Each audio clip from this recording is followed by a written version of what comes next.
Over the last few decades, scientists from around the world have been making discoveries which clearly show that an intelligent designer is responsible for the creation of the universe.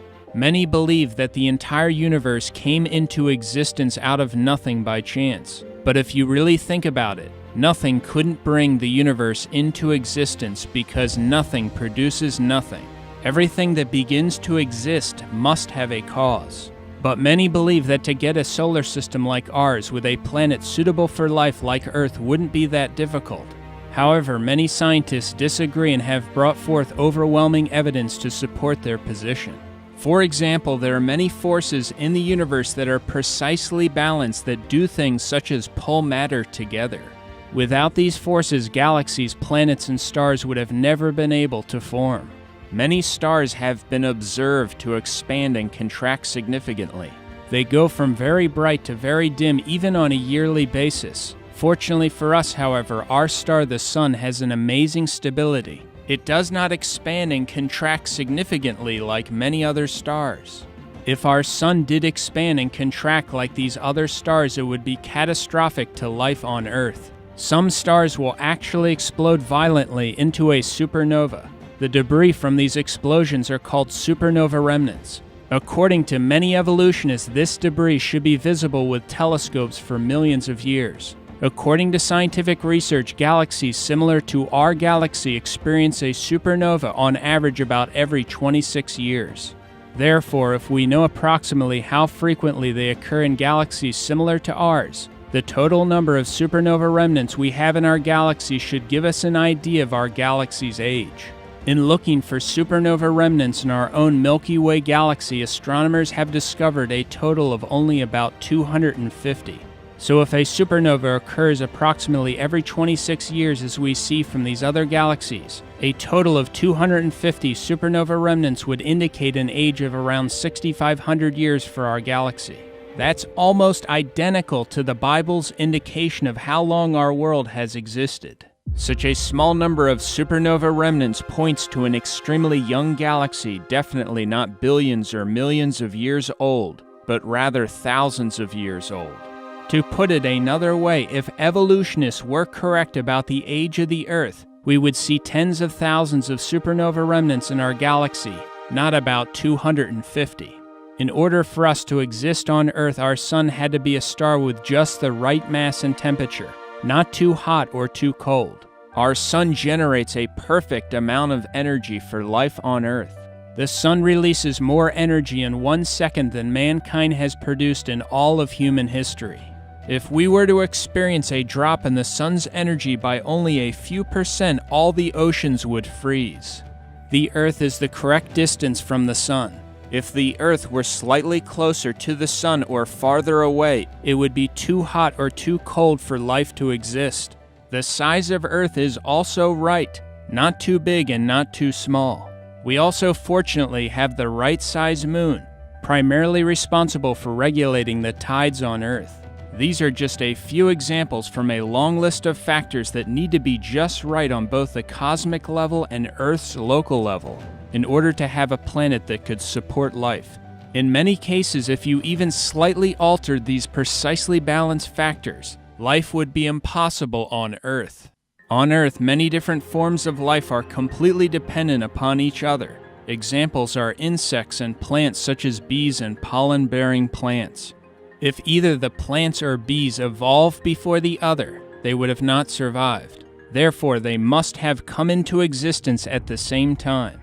The Earth's ocean basins and atmosphere have just the right mixture and balance of gases. If these gases were changed in any way, animal life and vegetation on Earth would die.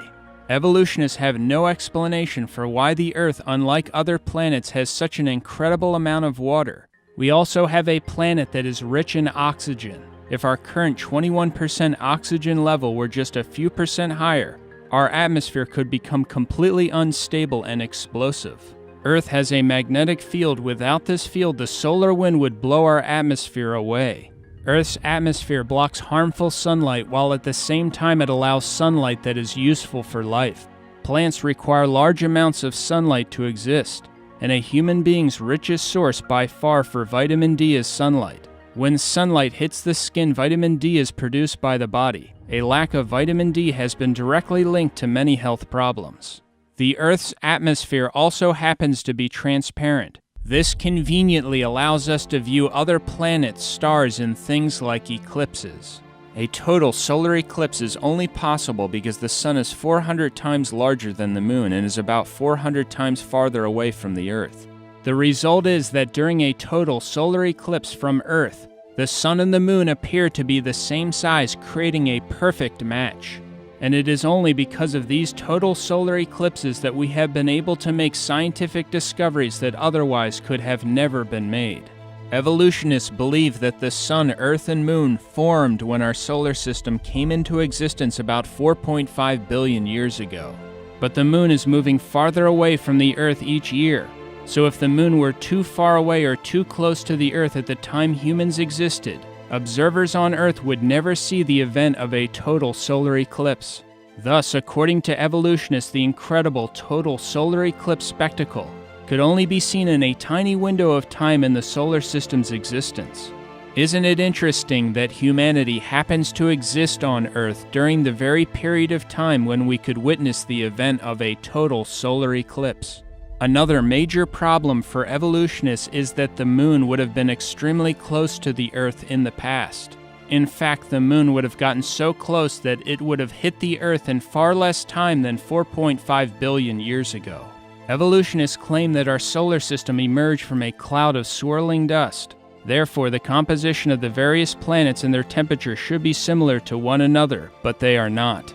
Those who adhere to the Big Bang Theory actually believe that all matter in the universe was originally concentrated in something much smaller than a pinhead. Then it exploded, expanded, and the ordered system of things we see today came out. However, there are big problems with the Big Bang Theory. First, if you concentrated all the mass in the universe in that much smaller than a pinhead starting point, there would have been so much gravity there that nothing would be able to escape it. Second, explosions don't produce order, they destroy order. So it would be impossible to have an almost endless number of ordered things emerge from an explosion. Also, if a Big Bang exploded everything, the planets and moons would be spinning in the same direction based upon a law called the conservation of angular momentum. But we have moons and planets spinning both forward and backward. Comets are also estimated by evolutionists to be billions of years old. Comets frequently collide with planets and the sun. Comets are called dirty snowballs because a significant part of a comet is made up of ice. When comets travel in space and move closer to the sun, they begin to lose mass as they are burned up by the sun. Therefore, comets could only last maybe 10,000 years before all of them would be burned up. Interestingly, other things that could only last around 10,000 years are soft tissue, blood cells, and DNA. Yet all these things were recently found in dinosaur bones. This shows that dinosaurs existed thousands of years ago, not 65 million years ago as evolutionists claim. Another huge problem for evolutionists is the Earth's current human population number of 7.3 billion. How long would it take to go from 2 humans to 7.3 billion humans? It actually wouldn't take that long. In recent history, the yearly growth rate average hit its highest mark in 1963 with a growth rate of 2.19%. The world population is currently growing at about 1.14% per year. But if we started with 2 humans, how long would it take to reach our current 7.3 billion humans using, say, a 2% yearly growth rate? The answer is that it would only take about 1,100 years. Since evolutionists believe that we have been on Earth significantly longer than 1,100 years, why don't we have a dramatically higher number of people on Earth? Also, where are all the bones or graves, considering that almost all people throughout history have buried the dead? Some may still try to convince themselves that getting an incredibly special planet like Earth was just an accident, in which everything occurred in exactly the right way. But even if someone believed this, how would life begin on Earth when it is a fact that life can't come from non-life? All living things on Earth are made up of cells, so what are the chances that even a first cell could have accidentally formed? About 150 years ago, when Charles Darwin was alive, the cell was considered to be something like a simple, unsophisticated microscopic blob of jello. As a result of recent discoveries, however, we now know just how amazingly complex these extraordinarily small cells are. The adult human body contains 100 trillion cells of various sizes. 10,000 average-size human cells could fit on the head of a pin, and every single cell contains information equivalent to about 4,000 books. The information for all the cells in one adult in book form would completely fill the Grand Canyon more than 75 times. The cell is similar to a supercomputer but microscopic in size. The cell could also be viewed as an amazingly miniature city, with an elaborate network of connected assembly lines with numerous molecular protein machines carrying out different tasks which make the cell work. For example, in the cell there are little molecular trucks that travel over microscopic highway-like structures carrying materials around the cell. One example of a molecular machine in the cell is the flagellar motor that some bacteria use to swim. It is a molecular rotary motor that has a whip-like tail that can operate at up to 100,000 revolutions per minute. This is a picture of the flagellar motor magnified more than 50,000 times. It is 1/100,000th of an inch long. 8 million of these tiny motors would fit inside the cross-section of a human hair. You can see the details of its construction. It is made up of 30 different protein parts. It looks like it was designed by an engineer. The flagellar motor is extremely similar to an electric motor. Rotating forward and backward, the flagellar motor drives a bacterium through extremely sticky liquid conditions. As a result of the flagellar motor, a bacterium's top swimming speed is estimated to be the same as a human swimming at 60 miles per hour. If that doesn't sound impressive to you, consider that the fastest swimming speed of a human ever recorded was about 5.5 miles per hour. Thus, the bacterium using the flagellar motor can move about 11 times faster than the fastest human swimmer ever recorded. All 30 distinct parts of the flagellar motor are essential. So if you remove one of the parts, it will not work at all, and the bacterium will die.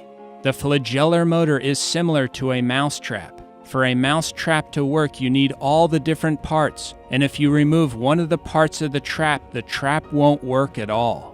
The construction process of the flagellar motor requires all 30 different interacting parts to be assembled correctly and placed at the proper locations at the proper time.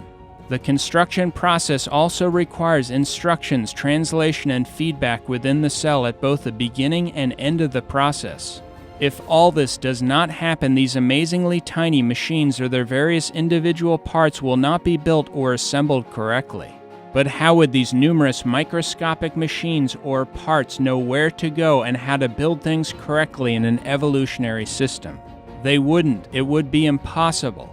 These facts refute and eliminate Darwinian evolution, which is, by definition, a blind, undirected process without either plan or purpose. Cells are mostly made up of proteins. A typical cell uses thousands of different kinds of proteins. To get even the simplest cell would take at least 600 different protein molecules. Proteins are made of amino acids. A single functioning protein is typically made from a chain of between 50 to 1,000 amino acids. Some proteins require a chain of thousands of properly sequenced amino acids. Every time a new amino acid is joined to a chain, it must form a chemical bond called a peptide bond in order to successfully join with the other amino acids in the chain.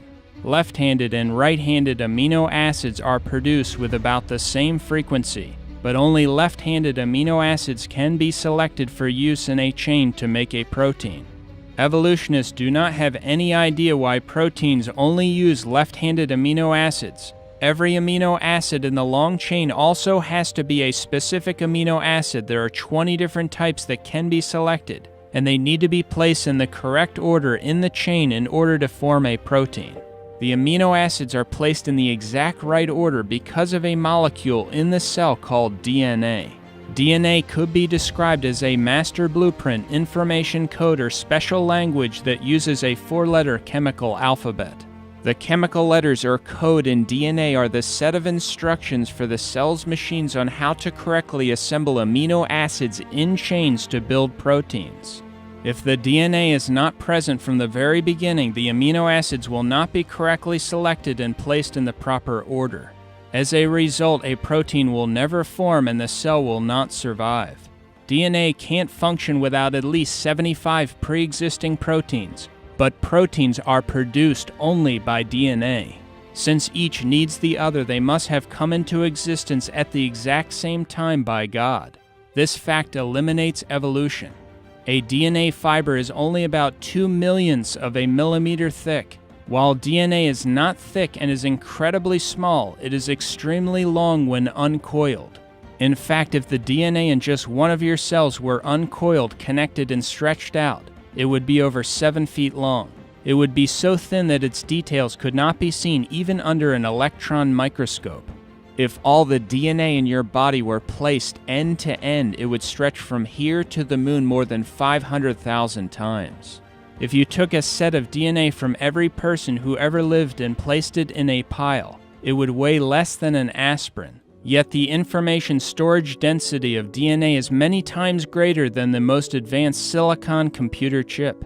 Bill Gates described DNA saying, quote, "DNA is like a computer program, but far, far more advanced than any software ever created." But having the complex DNA instruction program is not enough by itself. Other things in the cell must be able to understand and use DNA's information program.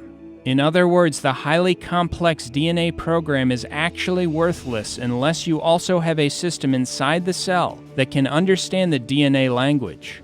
To understand this better, imagine that DNA is a complex CD or DVD disc.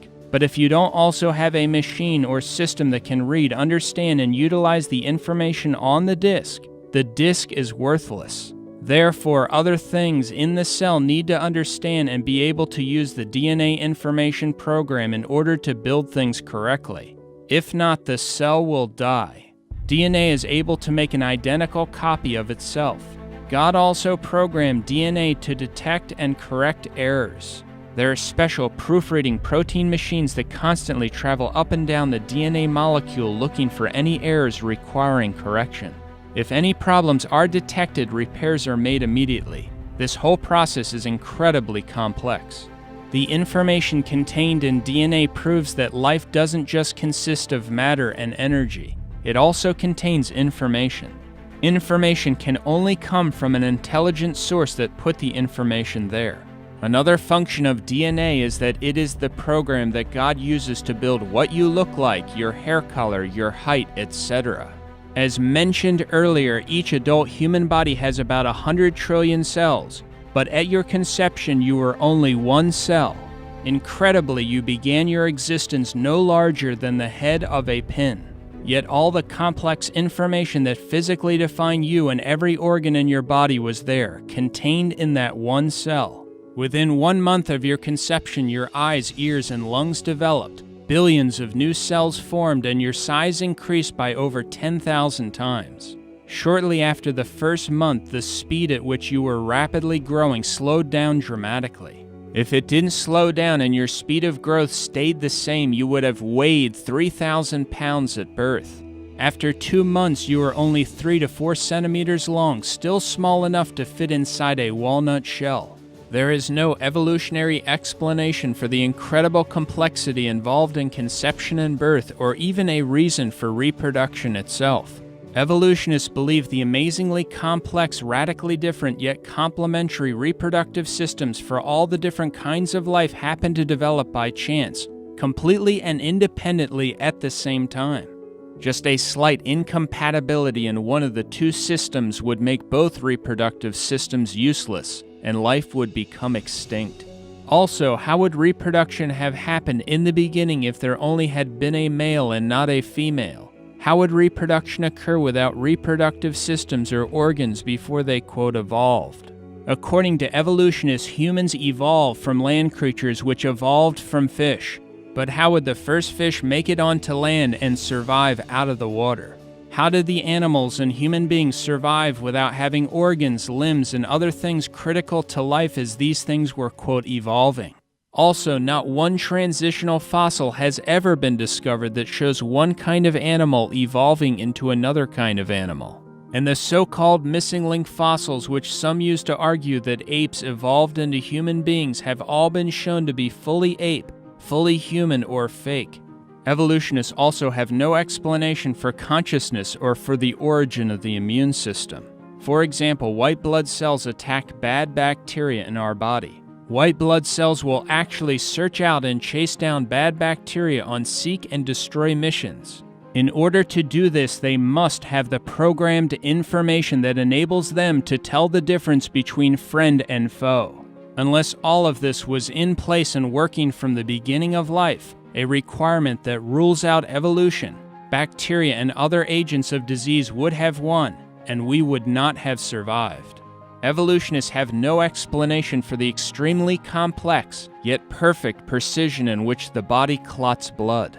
Disaster can happen if blood doesn't clot at the proper time or in the proper place. If blood were to start clotting in the wrong place, for example, in your lung or in your brain, you could die. If blood began to clot too long after too much blood had drained or didn't cover the entire cut, you could die. If the blood clotting isn't restricted to the cut area alone, your entire blood system could solidify. Evolution has no explanation for blood clotting. For how would your body automatically know when and where to start the blood clotting process unless there is intelligent internal information to guide it? And speaking of blood, what came first, blood or the heart that pumps blood? Did skin evolve before blood? If so, how did it survive? The truth is that all these things had to be completely developed and present together from the beginning in order for humanity to survive.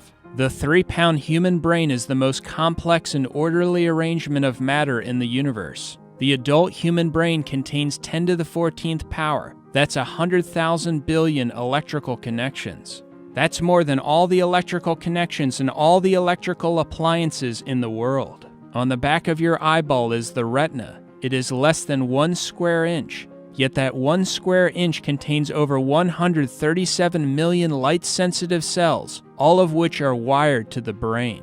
The human eye can heal itself and is self-cleaning.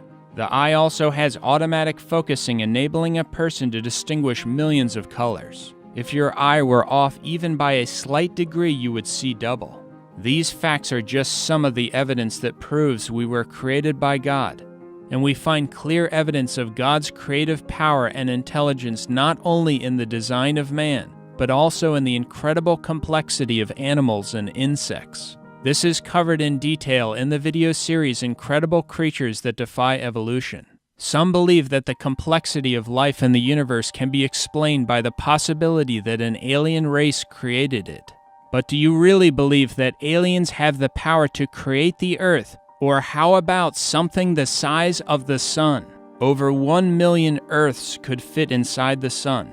The sun is also very hot. So how would aliens go about putting the sun together and constructing it? How would they get close enough to the sun when building it, or move away from it quickly enough without dying after starting it up?